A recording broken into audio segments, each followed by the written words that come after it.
Perkenalkan, nama saya Novita Apriardana dengan NIM 210306018 dari Peternakan C.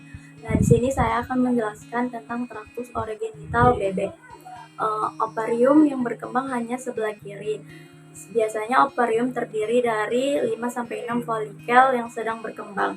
Ovarium terbagi menjadi dua, korteks bagian luar dan medula bagian dalam. Korteks mengandung folikel yang terdapat sel-sel telur biasanya mencapai sekitar 12.000, tapi hanya beberapa buah saja yang mampu memasak. Oviduk adalah saluran tempat sekresikannya albumen atau putih telur, membran kerabang dan pembentukan kerabang telur.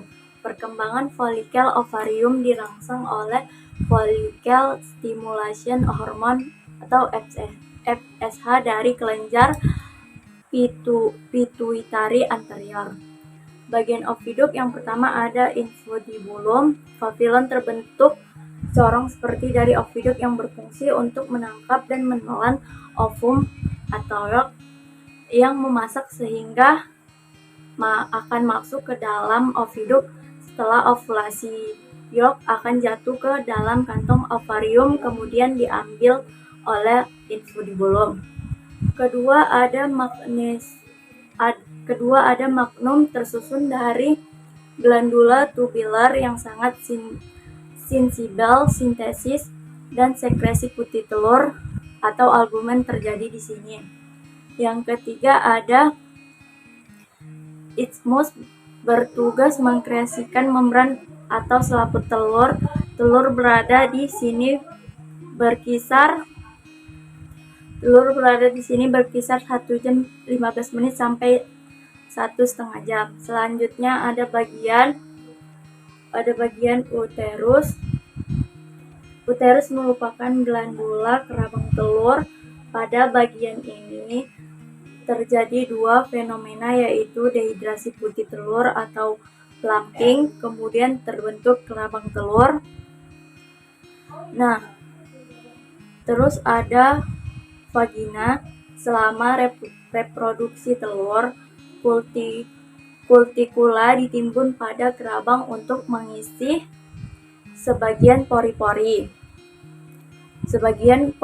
kerabang. Secara normal telur tinggal di dalam vagina selama beberapa menit, tetapi dalam keadaan tertentu dapat ditinggal beberapa jam.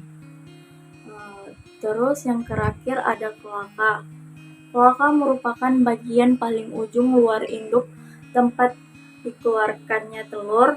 Total waktu untuk pembentukan sebutir telur adalah 24-25 jam.